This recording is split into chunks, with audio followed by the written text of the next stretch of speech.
जब यहाँ से आदमी मरता है तो सीधे पितृलोक में जाता है। पहले उसका यमराज जी के पास हिसाब किताब होता है कि आपका पाप कितना है, पुण्य कितना है। भाई पुण्य है तो मोक्ष मिल जाएगा, स्वर्ग मिलेगा, पाप है तो नरक मिलेगा।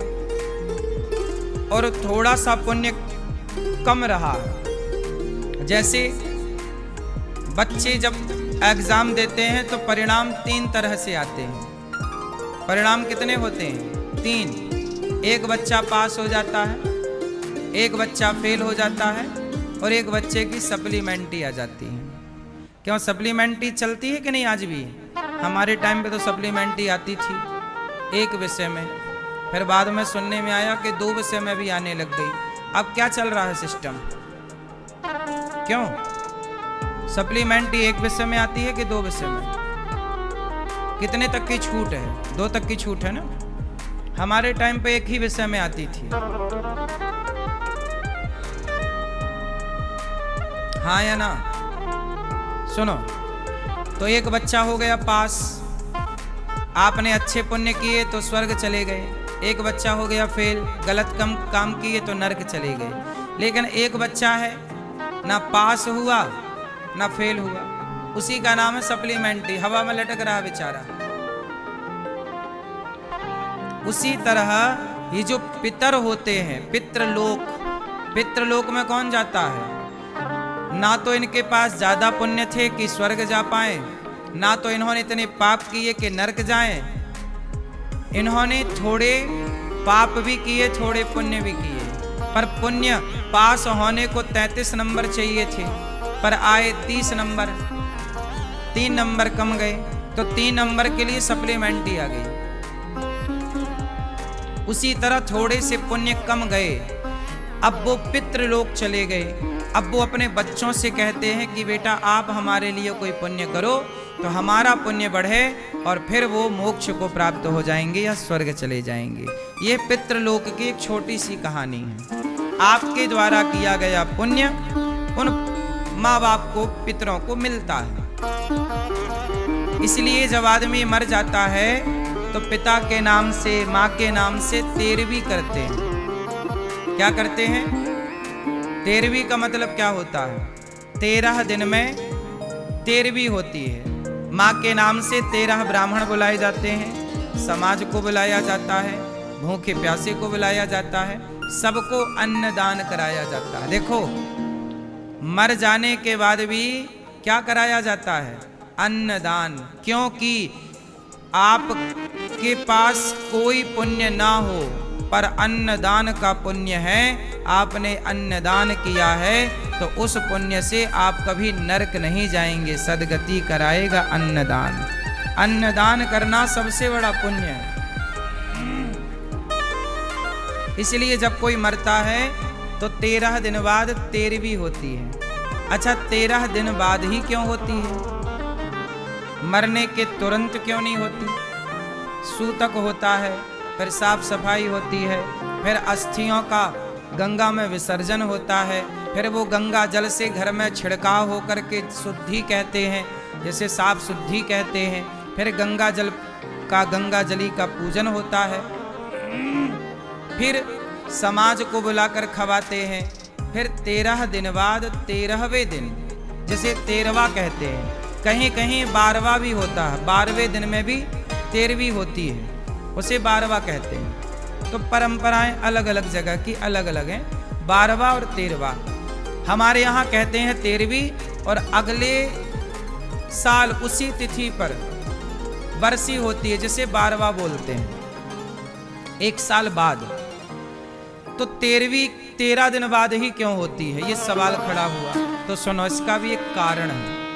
जब आदमी मरता है तो मरने के बाद उसका तुरंत हिसाब नहीं होता।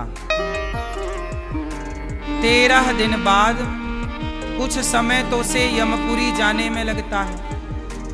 अच्छा, आपको क्या लगता है जब आदमी मरता है तुरंत मर जाता है? नहीं। आपको एक बात बताएं, जब आदमी मरता है तो तुरंत नहीं मरता। डॉक्टर ने कहा कि मर गया, लेकिन अभी भी वो मरता नहीं है। पता है आपको? हमारे प्राण शरीर से निकल करके मस्तिष्क में चले जाते हैं। इसलिए कई बार आपने सुना होगा कि जिसे डॉक्टर ने मृत घोषित कर दिया, वो शमशान ले जाते हाथ पांव हिलने लगे, मतलब जान आ गई। जिसे डॉक्टर ने प्रूफ कर दिया था मर गया, डेथ सर्टिफिकेट बन गया, फिर भी वो जिंदा हो गया। बोलो हाँ, ऐसा हुआ कि नहीं? कभी होता है। क्यों होता है? क्योंकि जब आदमी मरता है तो वो मरता नहीं है, उसके प्राण ब्रह्म रंध्र में चले जाते हैं। मरना कब बोलते हैं? जब उसका अंतिम संस्कार हो जाता है। इसलिए हमारे यहाँ कपाल मोचन क्रिया होती है। मरे हुए मतलब चिता पे जब आदमी जलता है तो उसका सिर फोड़ करके घी डालते हैं, हाँ या ना?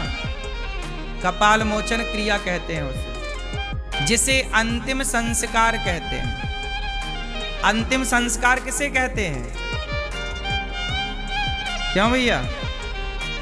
चिता पे जलाना ये अंतिम संस्कार नहीं है।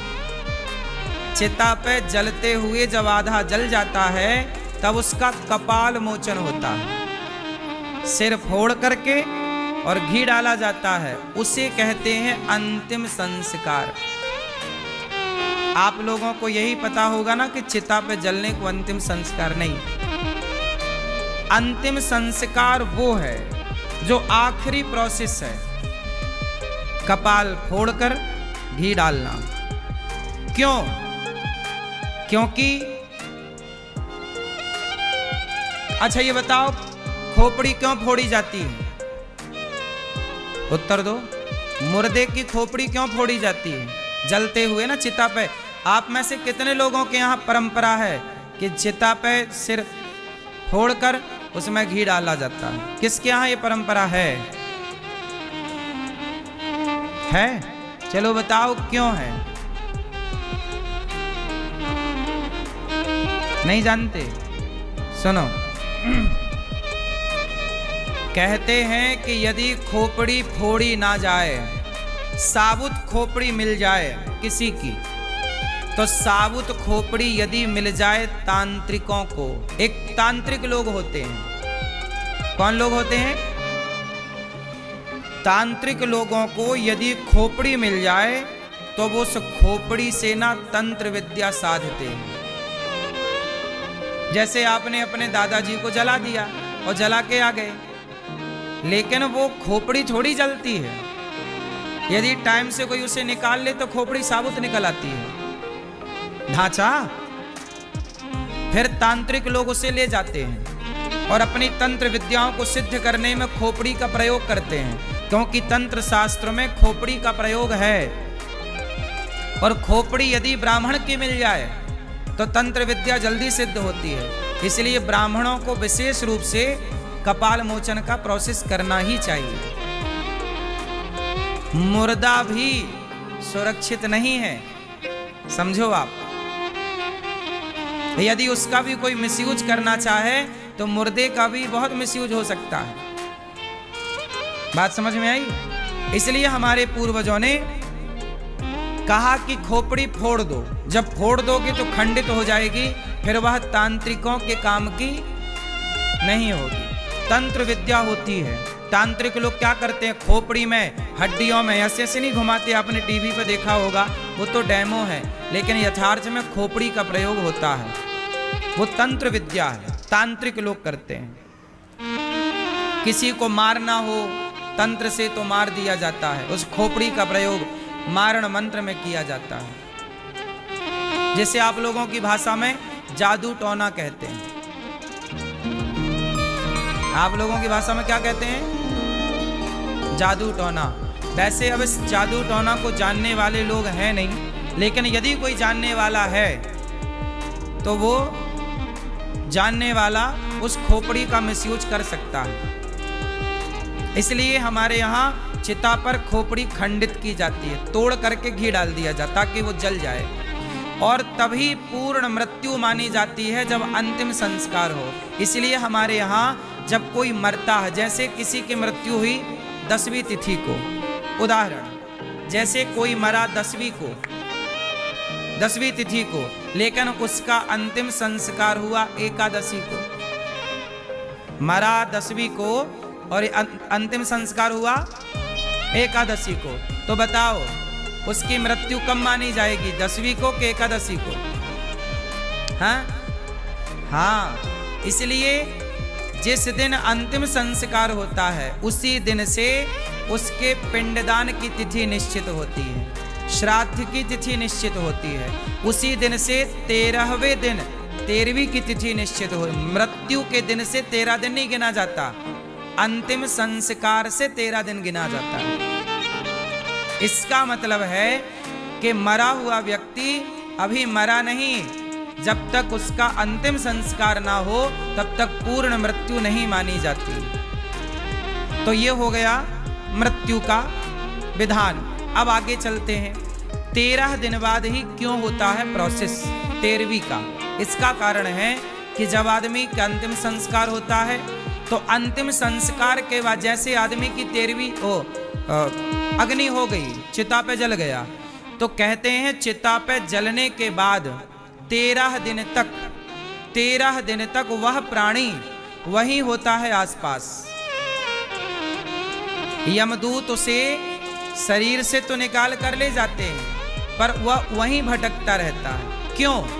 क्योंकि यमराज यमदूत उसे ये दिखाना चाहते हैं कि देख, जिस परिवार के लिए तू रोता रहा, परेशान होता रहा, अब वो परिवार देख, तेरे बिना तू कहता था कि मेरे बिना क्या होगा, देख तेरे बिना सब हो रहा है कि नहीं। जिस अभिमान में तू जीता था, आपको क्या लगता है मेरे बिना क्या होगा, मेरे बिना क्या होगा? अरे भाई साहब, तुम आराम से मरो, सब बिंदास होगा। क्या रुका है? किसका रुका है? किसी का रुका हो तो बताओ। हम इस झूठे घमंड में रहते हैं कि हमारे बाद क्या होगा, सब बढ़िया होता है। तो वो आदमी 13 दिन तक वहीं रहता है, सब देखता है। इसीलिए आपने देखा होगा हमारे यहाँ जब आदमी मर जाता है तो उसके नाम का घट बांधते हैं। क्या बांधते हैं? अब देखो आज के जमाने में ना ये परंपराएं नष्ट हो गई। अब क्या है, आदमी को जल्दी होती है। आजकल तो आदमी 3-4 दिन में 13वीं कर लेता है। आज शहरों में तो 13वीं भी 4-5 दिन में हो जाती है, और 13वीं और बरसी एक साथ कर लेते हैं। मतलब आजकल बच्चों को बिल्कुल टाइम नहीं है, 3-4 दिन में ही सब खत्म। हाँ या ना? तो आजकल लोग मनमाना चल रहे हैं। अब शास्त्रों से कोई लेना देना किसी को नहीं, जो अच्छा लग रहा है लोग वो करते हैं, मनमाना आचरण। जब आदमी मरता है तो उसके नाम का घट बांधा जाता है। घट मीन्स घड़ा। हमारे यहाँ पीपल पे बांधते हैं, पीपल पे घड़ा बांधते हैं। कहा जाता है कि वह जीव प्राणी यहाँ होता है और वह घड़े का पानी पीता है। उतने दिन 13 दिन मतलब कुछ दिन, 13वीं दिन तो 13वीं होती है, तो फिर वो 13वें दिन जो जूठन बचता है ब्राह्मणों का, इसलिए 13वीं जब खाओ। अच्छा, एक चीज आपने ध्यान दी होगी, 13वीं सबको पचती नहीं है, पता आपको? पूड़ी तो पूड़ी होती है, पर 13वीं की पूड़ी गजब की होती है। मुझे सूट नहीं करती कभी, इसीलिए मैं कभी 13वीं इत्यादि नहीं करता, खाता मतलब 13वीं। क्योंकि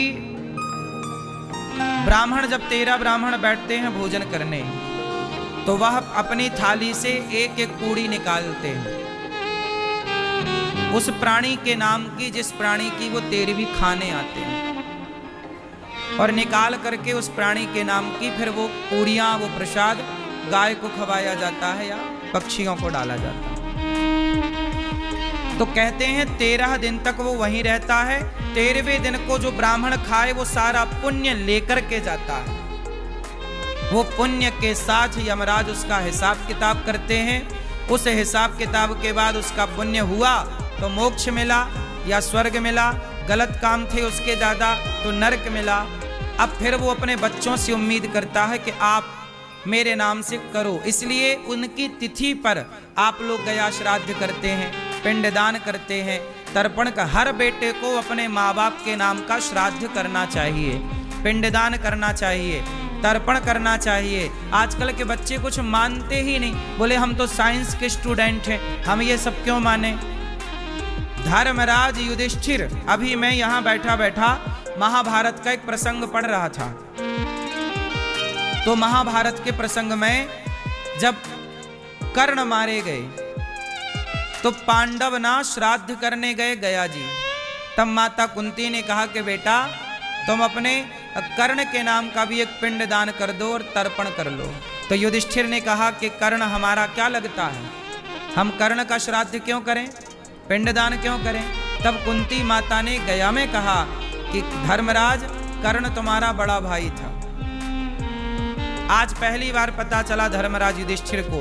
धर्मराज रो पड़े कि मां तुमने पहले नहीं बताया कि ये मेरा बड़ा भाई था, वरना मारते क्यों, आपने बड़ा अपराध कर दिया। जाओ हम श्राप देते हैं नारियों को कि आपके मुख में आज के बाद पेट में कोई ऐसी कोई गुप्त बात ठहरेगी नहीं, इसलिए स्त्रियां जल्दी कोई बात पचा नहीं पाती, ये श्राप है। इसलिए स्त्रियों के अंदर भेद नहीं टिकता, वो बता ही देती हैं, है ना।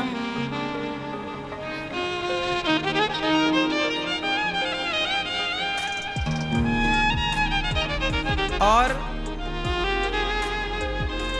धर्मराज युधिष्ठिर रोए और फिर उन्होंने कर्ण का श्राद्ध किया।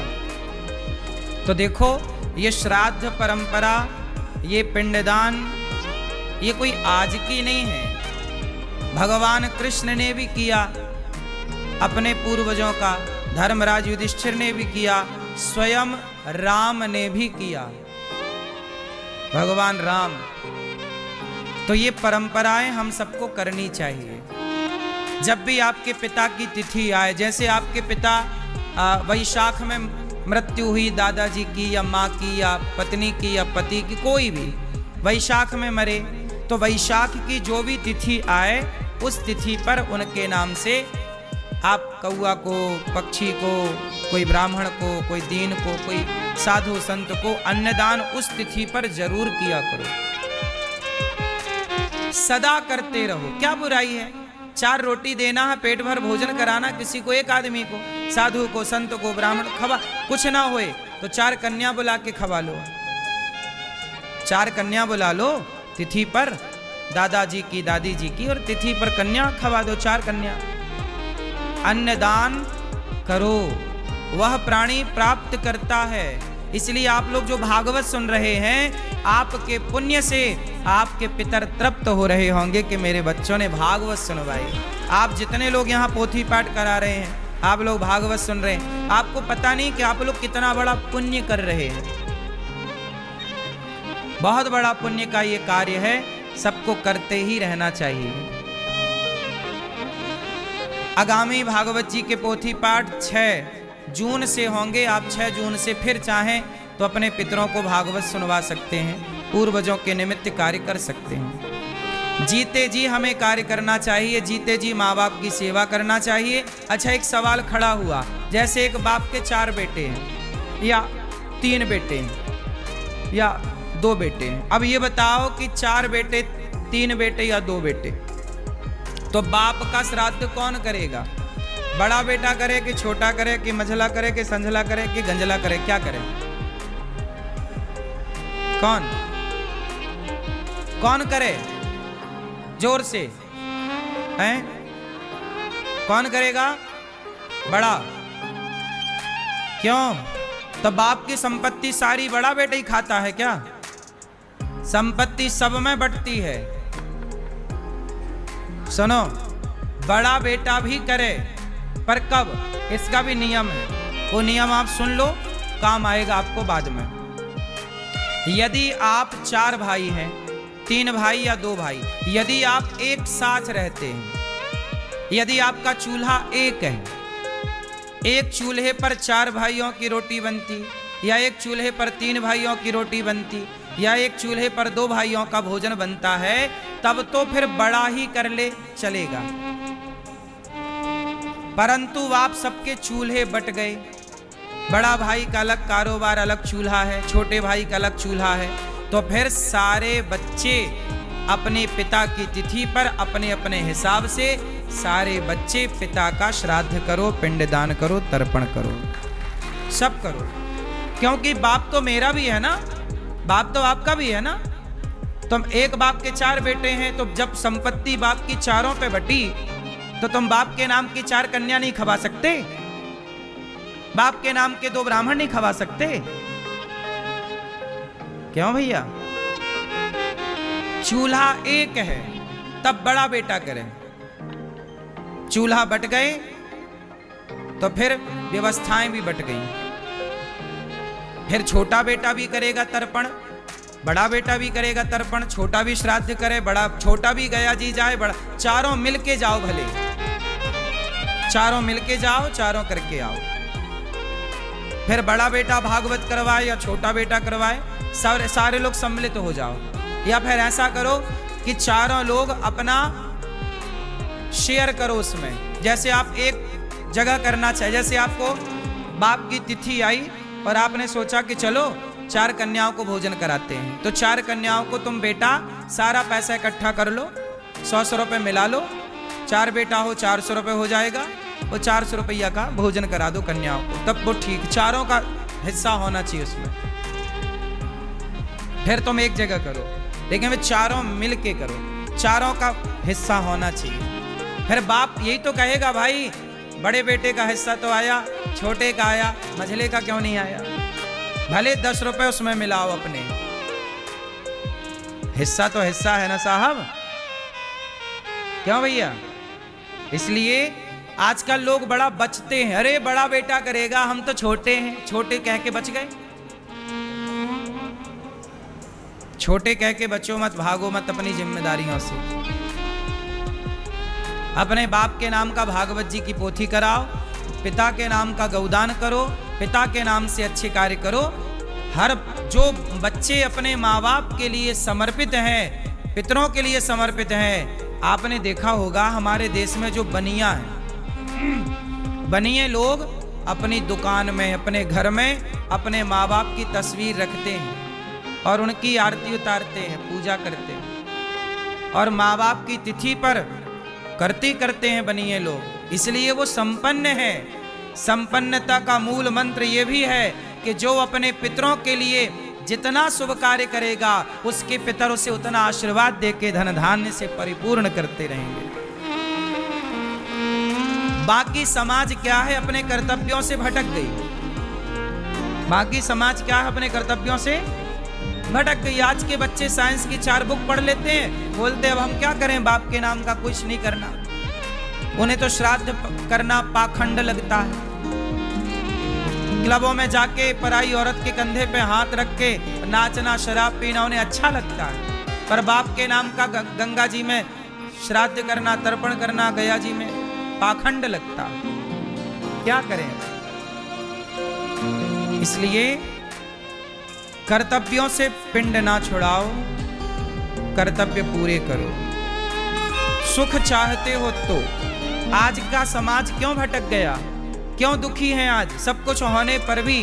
क्योंकि अपने कर्तव्यों का कोई पालन करने को तैयार नहीं। जिसका जो कर्तव्य है, जो कार्य है, वो कर ही नहीं रहा है ना, तो फिर दुख तो मिलेगा।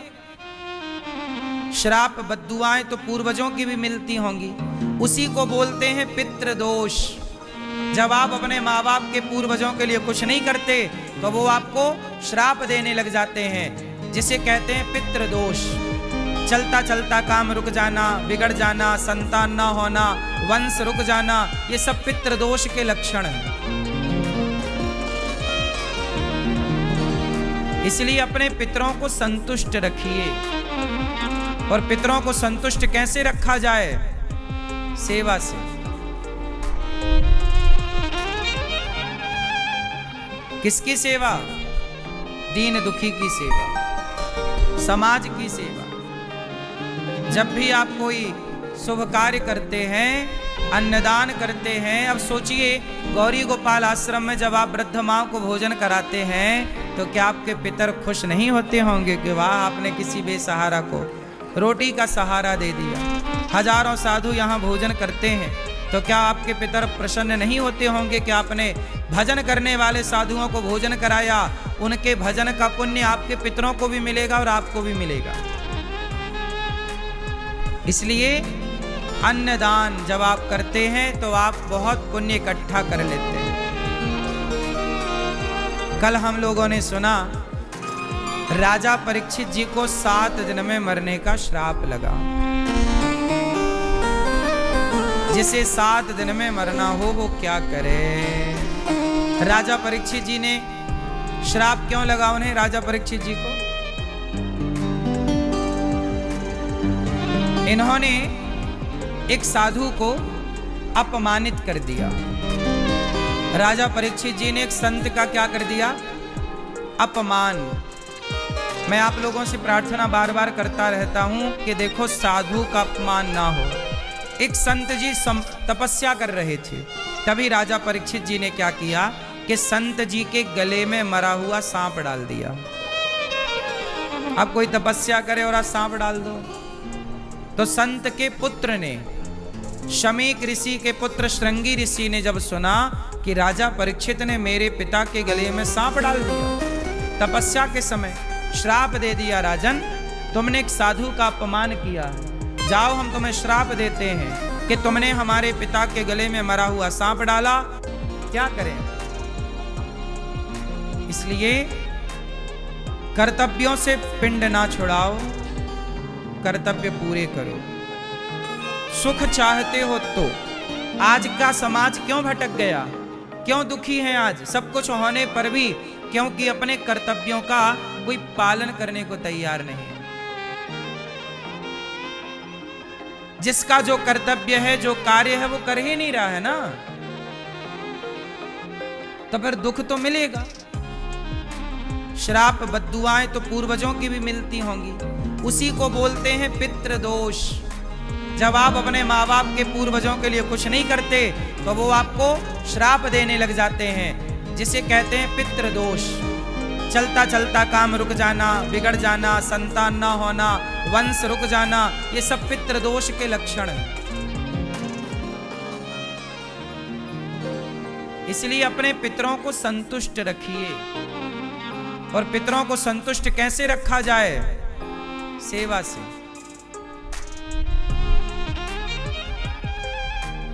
किसकी सेवा?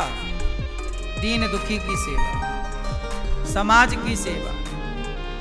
जब भी आप कोई शुभ कार्य करते हैं, अन्नदान करते हैं, अब सोचिए गौरी गोपाल आश्रम में जब आप वृद्ध माँ को भोजन कराते हैं तो क्या आपके पितर खुश नहीं होते होंगे कि वाह आपने किसी बेसहारा को रोटी का सहारा दे दिया।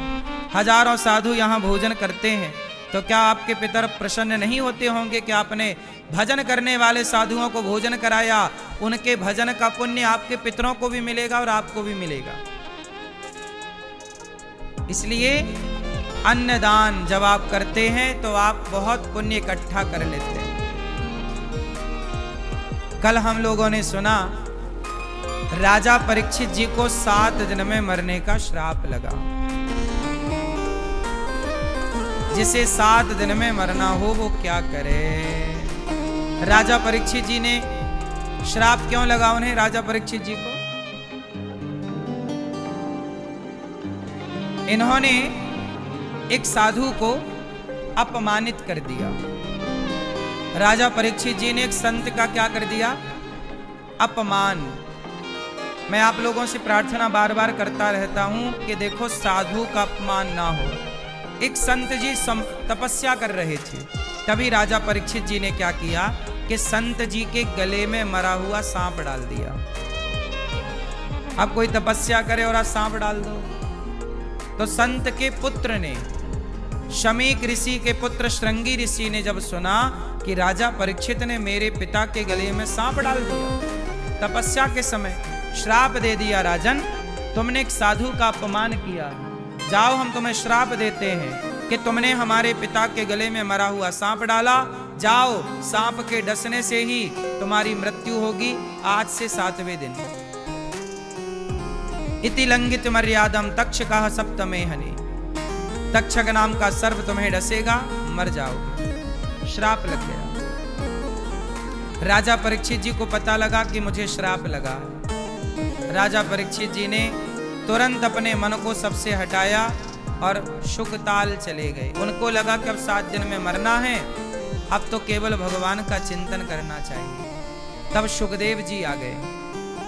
राजा परीक्षित जी ने कहा, गुरुदेव मेरे पास 7 दिन ही बाकी है, 7 दिन बाद मैं मर जाऊंगा, बताइए मैं क्या करूं। शुकदेव जी बोले कि जिसके पास समय कम हो, मृत्यु सिर पर नाच रही हो, वो क्या करे। बोले राजन तुम भागवत सुनो, तुम्हें मोक्ष भी मिलेगा, इस श्राप से मुक्ति भी मिल जाएगी और समय का सार्थक, समय का सदुपयोग हो जाएगा। इसलिए राजा परीक्षित को क्या सुनवाई गई? भागवत। जो अपना कल्याण चाहता है, जो मोक्ष चाहता है, वो क्या करे? भागवत सुने। समय कम है, यात्रा बड़ी लंबी है, इसलिए भागवत सुनना चाहिए सबको। सब भागवत सुनो मन लगा के। राजा परीक्षित जी ने कहा, गुरुदेव मेरा उद्धार कर दीजिए। शुकदेव जी ने कहा, वरीयाने सते प्रश्नः क्रतो लोकहितं नृप आत्मवित् सम्मतः पुंसां श्रोतव्यादिषु यः परः निद्रया ह्रियते नक्तं व्यवायेन च वावया दिवाचार्थे हया राजन् कुटुम्बभरणेन वा। देखो भगवान के सिवा कहीं मन ना जाए राजन, एक भगवान में मन लगा रहे। 7 दिन में तुम्हें मरना है, ऐसा करो कि तुम अपने मन को पूर्ण रूप से भगवान के श्री चरणों में समर्पित कर दो। जो व्यक्ति अपने मन को भगवान के चरणों में समर्पित कर देता है, उसका कल्याण हो जाता है। अच्छा बताओ, जीवन का अंतिम उद्देश्य क्या है? यहां सुखदेव जी बोले कि राजन, जन्म लाभ परः पुंसा अंते नारायण स्मृति। देखो भागवत जी का सार बोल रहा हूं। ये भागवत जी में सुखदेव जी ने कहा कि जीवन का अंतिम लाभ क्या है? अंते नारायण स्मृति, मतलब अंत में नारायण की, अंत में भगवान का स्मरण हो जाए, यही जीवन का लाभ है। अंते नारायण स्मृति, अंत में भगवान नारायण का स्मरण हो जाए। हम भागवत क्यों सुनते हैं, सत्संग क्यों करते हैं? कि अंत में भगवान हमें याद आ जाएं। अंत में भगवान को याद करते करते हम मरेंगे, हमारा उद्धार हो जाएगा, हमारा कल्याण हो जाएगा। अब प्रश्न ये खड़ा हुआ कि हमने सारी जिंदगी नारायण नारायण जपा और अंत में हम जप ना पाए तो क्या हमारा नरक मिलेगा? हमें नहीं। जो व्यक्ति सारी जिंदगी भगवान को याद करता है और वो आखिरी समय भगवान को याद करना भूल जाए, तो आखिरी समय भगवान ही याद कर लेते हैं अपने भक्त को। पर उसके लिए क्या करना पड़ेगा? आपको जिंदगी भर उन्हें याद करना पड़ेगा। इसलिए कहता हूं कि काम करो पर नारायण श्रीमन नारायण श्रीमन नारायण श्रीमन नारायण। नारद जी देखो चलते हैं कीर्तन बीणा लेके, श्रीमन नारायण श्रीमन नारायण। नाम जप करो, यही कमाई है। खूब नाम जप करो। देखो आप लोग जो कपड़े पहनते हो ना, सोना चांदी पहनते हो ना, सब उतार लिया जाएगा एक टाइम बाद। लेकिन आपने जो पुण्य किया है, नाम जप किया है, वो आपका पुण्य कोई ना ले पाएगा। पैसा सोना चांदी सब यहीं का साथी संगी है। हमारा संगी साथी कौन? पायो जी मैंने राम रतन धन,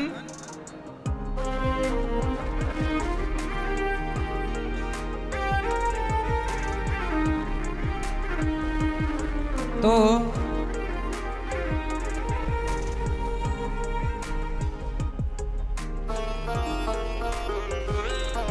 कितना भी डॉलर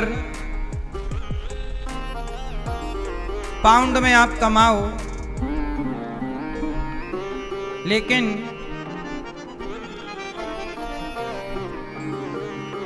चाहे कितना भी कमा लो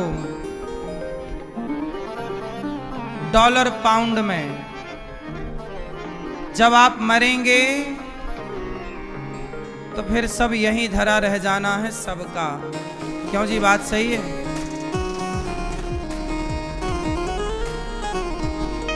कुछ भी कर लो,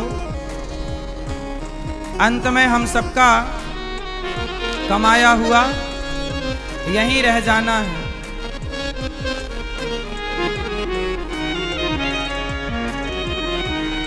है ना मेरी माँ?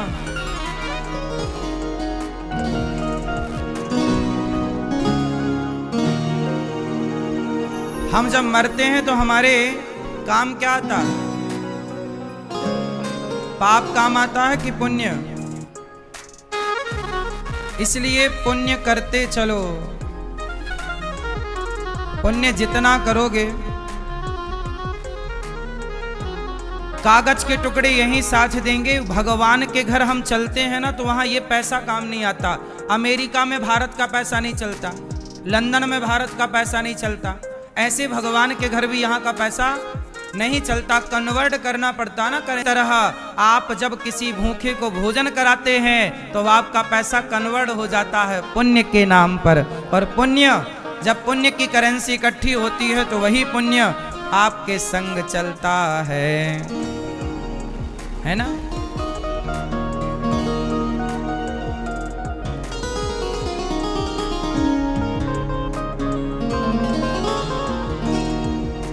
अब आप लोग कमाते तो हो नहीं।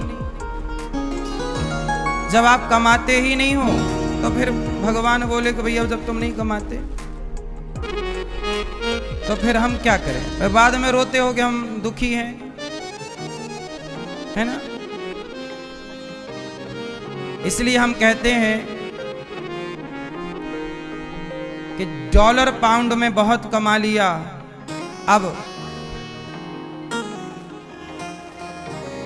कमाना है तो केवल राम नाम की संपत्ति कमा लो, कल्याण हो जाएगा। जीवन को सार्थक बनाना है तो केवल नाम।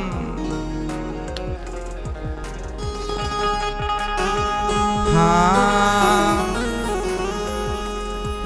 धर्मशाला छोड़ जाना ही है अगला राउंड में।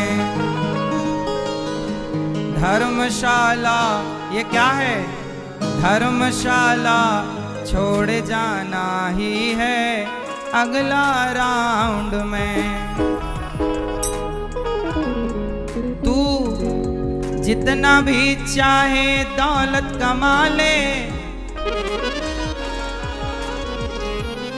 चाहे कितना भी कमा ले डॉलर डॉलर पाउंड में, धर्मशाला छोड़ जाना ही है अगला राउंड में। अब चाहे कितना भी कमा लो, आपको छोड़कर तो जाना ही होगा। इस संसार में कोई भी कमाया हुआ साथ में गया, चाहे जितना कमा ले बंदे डॉलर पाउंड में, चाहे जितना कमा ले बंदे डॉलर पाउंड में, धर्मशाला छोड़े जाना ही है अगला राउंड में। धर्मशाला छोड़ जाना ही है अगला राउंड में। धर्मशाला छोड़ जाना ही है अगला राउंड में। धर्मशाला छोड़ जाना ही है अगला राउंड में। चाहे तू कमा ले बंदे डॉलर पाउंड में,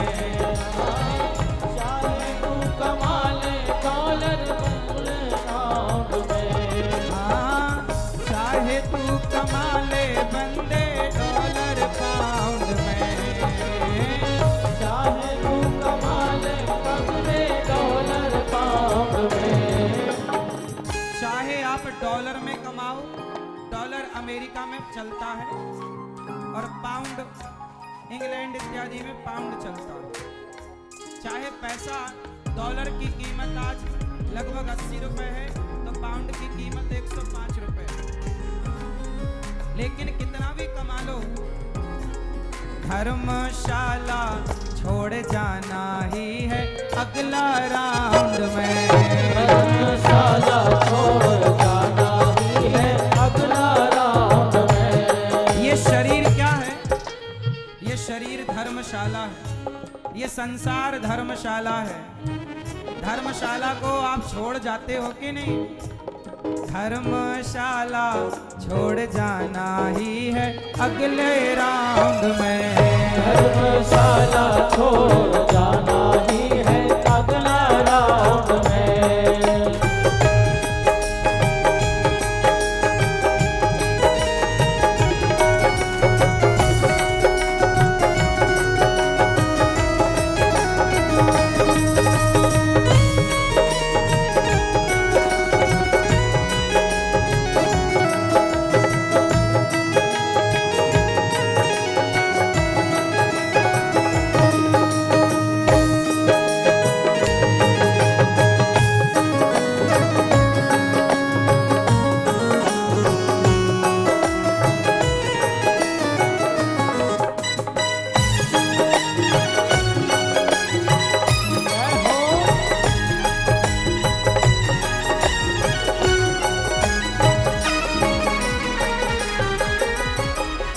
आत्मा गौरैया है ये गौरैया चिरैया।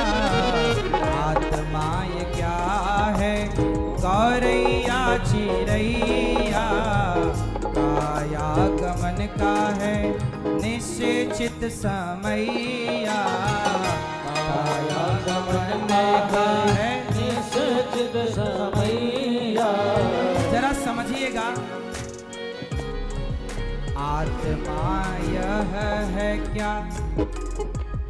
गौरैया चिरैया।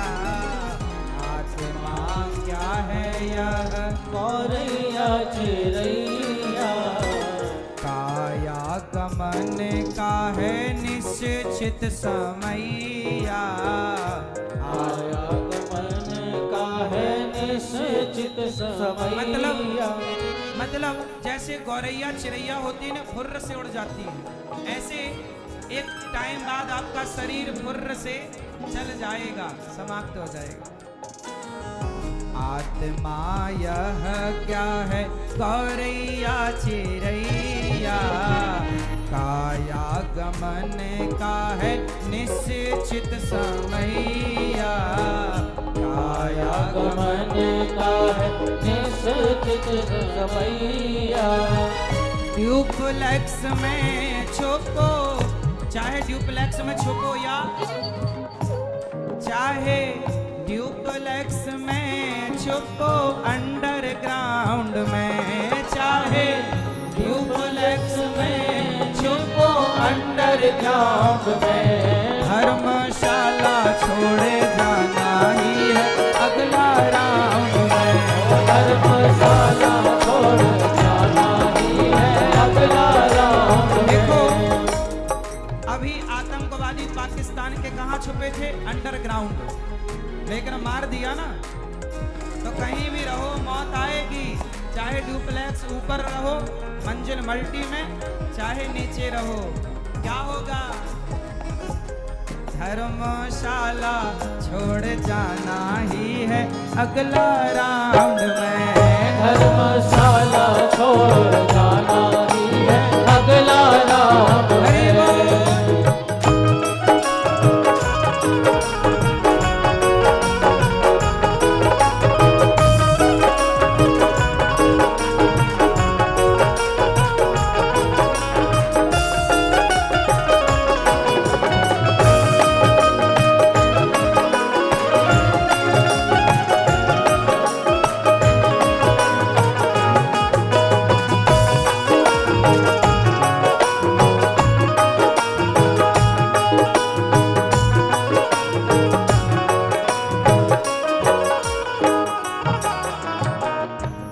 दान पुण्य करो चाहे चोरी बेईमानी, दान पुण्य करो चाहे चोरी बेईमानी।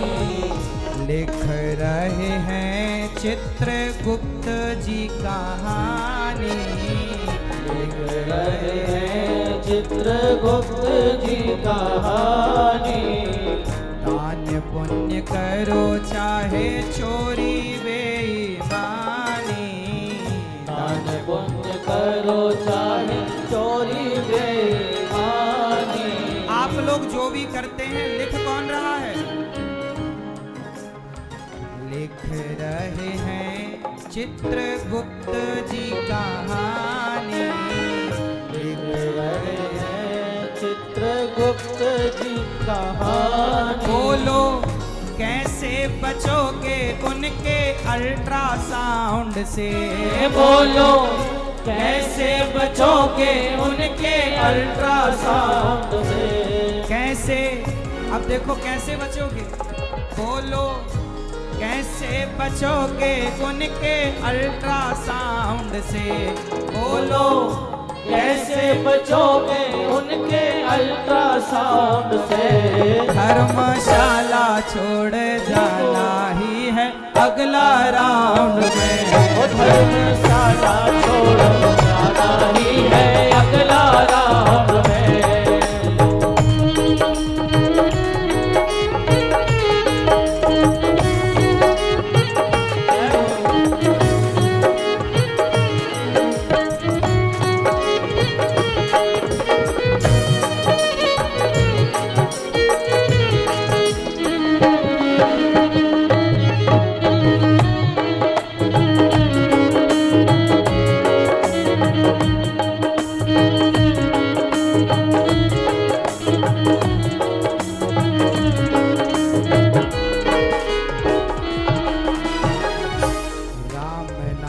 सत्य है ये, अब देखो ये सत्य है ये जान लो, राम नाम सत्य है ये जान लो शिकारी, राम नाम सत्य है ये जान लो शिकारी। कर लो न थोड़ा परलोक की तैयारी, कर लो न थोड़ा परलोक की तैयारी। कर लो न थोड़ा परलोक की तैयारी, कर लो न थोड़ा परलोक की तैयारी। बोलो कैसे बचोगे उनके अल्ट्रासाउंड से, बोलो कैसे बचोगे उनके अल्ट्रासाउंड से। बोलो कैसे बचोगे उनके अल्ट्रासाउंड से, बोलो कैसे बचोगे उनके अल्ट्रासाउंड से। धर्मशाला छोड़े जाना ही है अगला राउंड में, वो धर्मशाला छोड़ जाना ही है अगला राउंड में। धर्मशाला छोड़ जाना ही है अगला राउंड में। चाहे जितना कमा लो बंदे डॉलर पाउंड में, और चाहे जितना कमा लो बंदे डॉलर पाउंड में। चाहे जितना कमा लो बंदे डॉलर पाउंड में, और चाहे जितना कमा लो बंदे डॉलर पाउंड में। धर्मशाला छोड़े जाना ही है अगला राउंड में, धर्मशाला छोड़ जाना ही है अगला राउंड में। धर्मशाला छोड़ जाना ही है अगला राउंड में। वो धर्मशाला छोड़ जाना ही है अगला राउंड में। वो धर्मशाला छोड़ जाना ही है अगला राउंड में।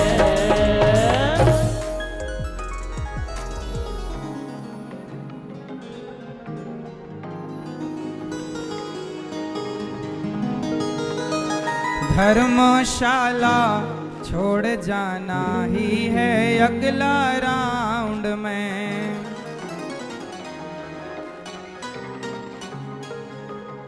तू जितना भी कमा ले बंदे डॉलर पाउंड में, चाहे जितना कमा ले बंदे डॉलर पाउंड में, धर्मशाला छोड़ जाना ही है अगला राउंड में। राम नाम सत्य है ये जान लो शिकारी, कर लो न थोड़ा परलोक की तैयारी। बनवा देगी मूरत, बनवा देगी मूरत दुनिया कंपाउंड में, बनवा देगी दुनिया मूरत तेरी कंपाउंड में। अगला धर्मशाला छोड़ जिस दिन मरोगे कंपाउंड में तुम्हारी मूरत बनवा दी जाएगी।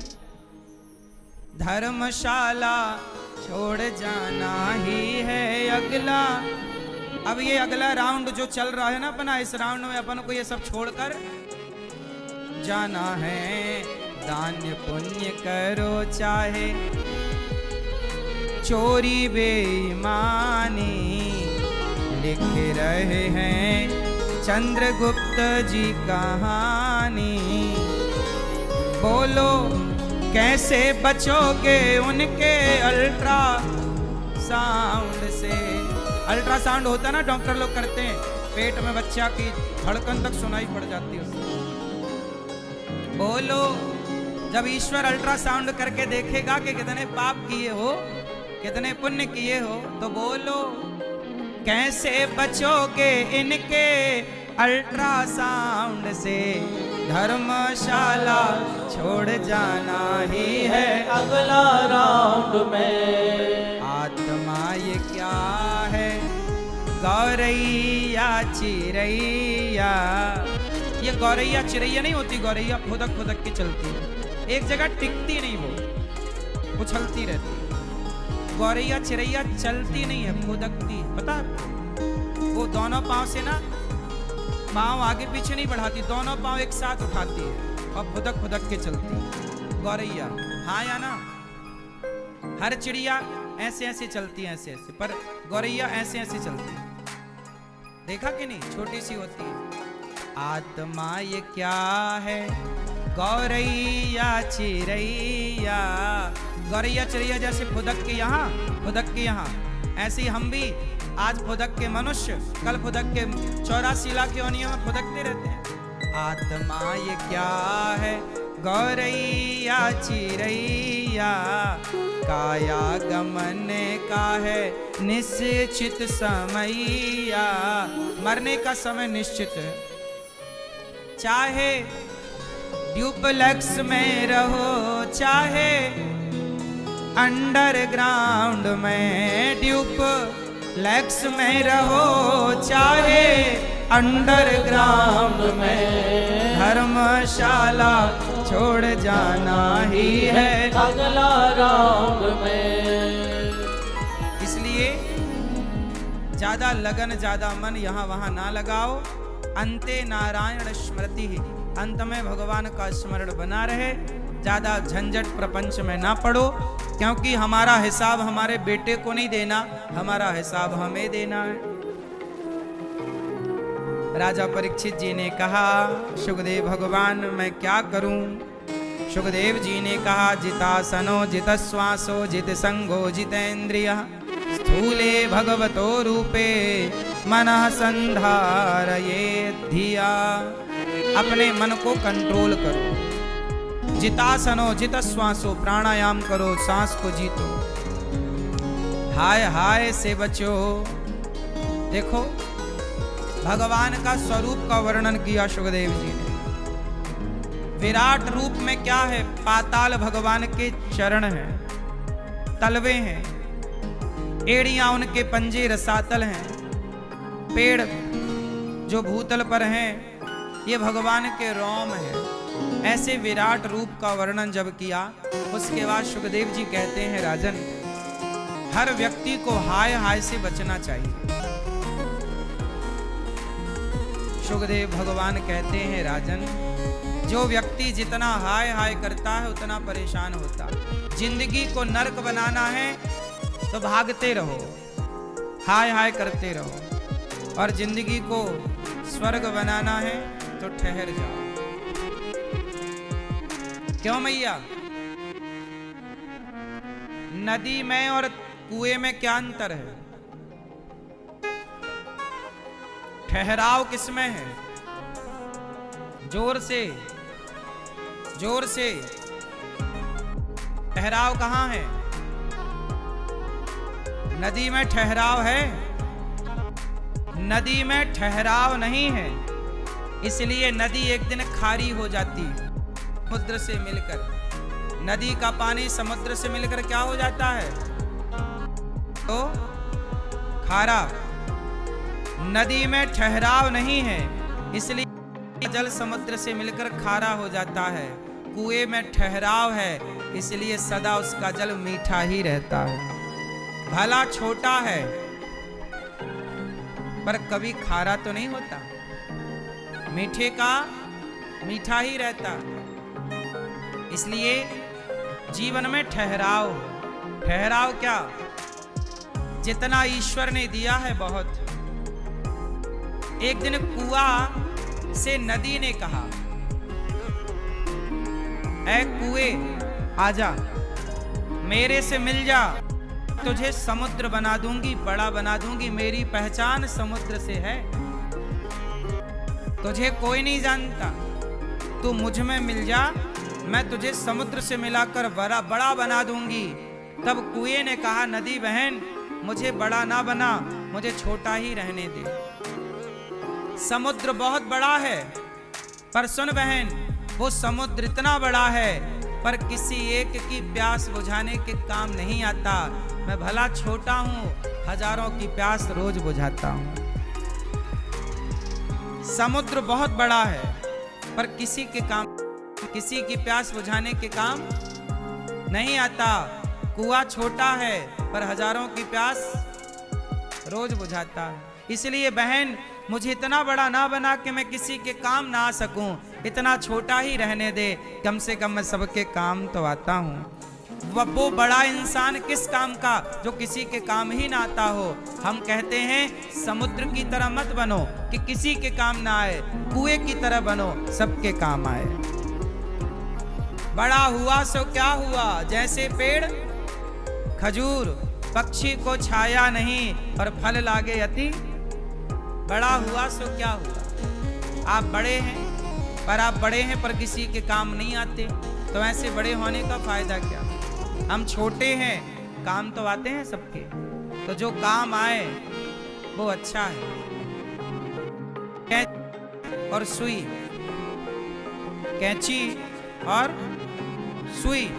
दर्जी कैंची से कपड़ा काट कर उसे पांव के नीचे रखता है, जांघों के नीचे, और सुई से बटन लगा करके उसे अपनी टोपी पे रखता है ऊपर। किसी ने कहा, भाई दर्जी ये सुई को तुम ऊपर रखते हो, कैंची को नीचे रखते हो, क्यों? बोले कैंची तोड़ने का काम करती है इसलिए नीचे है, सुई जोड़ने का काम करती है इसलिए ऊपर है ना।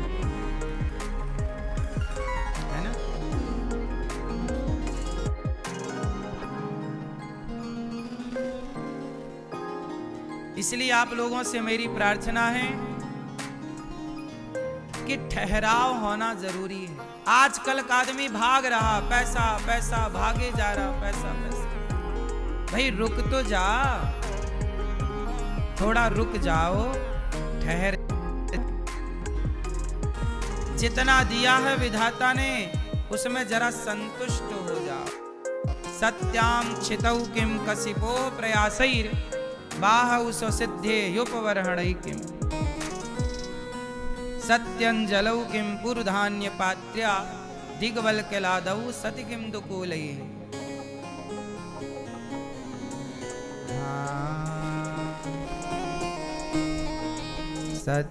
सत्याक्षितौ किम कशिपो प्रयासैर बाहो स्वसिद्धे उपबर्हणै।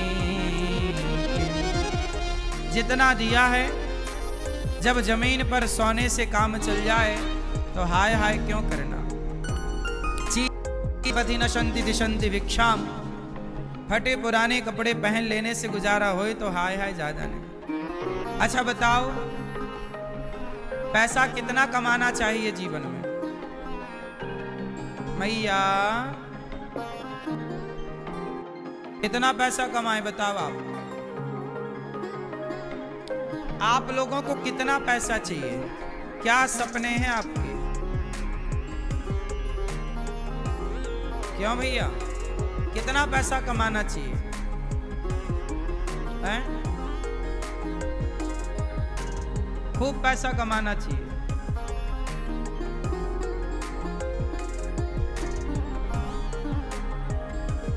ज्यादा पैसा कमाओ, लेकिन कमाने के पहले ये देखो कि आप उस पैसे से करना क्या चाहते हैं। पैसा कमाना बुरा नहीं है, पैसा बुरा नहीं होता, पैसा अच्छी चीज है। भगवान करे सबके पास पैसा हो। पैसा कमाना चाहिए, पैसा सबके पास होना चाहिए, पैसा अच्छी चीज है। पर कब? जब हम पैसे से दारू पीने लग जाएं, पैसे से मांस खाने लग जाएं, तो पैसा बुरा हो जाता। जब पैसे से हम परोपकार करने लग जाएं, तो पैसा अच्छा हो जाता है। जब पैसे से हम बंदूक खरीद कर किसी को मारने लग जाएं, तो पैसा बुरा हो जाता है। और पैसे से औषधि खरीद कर किसी की मलहम पट्टी करने पैसा अच्छा हो जाता है।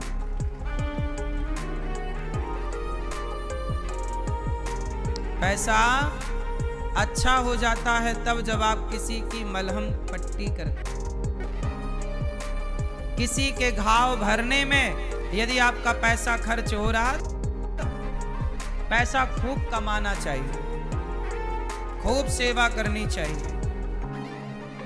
गौशाला बनवाओ, बेसहारा माँओं की सेवा करो, अन्न क्षेत्र चलाओ, अन्न दान करो, सेवा करो।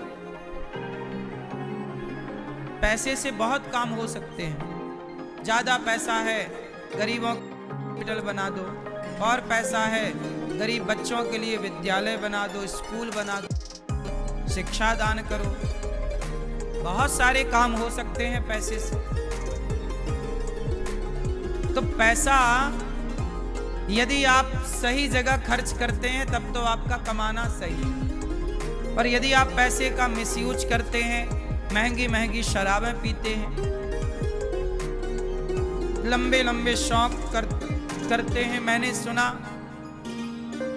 लोग 1,50,50 हजार के कपड़े पहन लेते हैं एक बार में। पता, बड़े बड़े लोग अपने कपड़े 1 लाख के खरीदते हैं। एक जोड़ी कपड़ा 1 लाख का। अब देखो, ये पैसे दुरुपयोग है। ठीक है, आपके पास है तो आप पहन रहे हैं, हमें कोई आपत्ति नहीं है।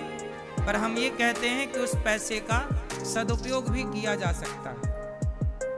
क्यों जी, बात सही है कि नहीं?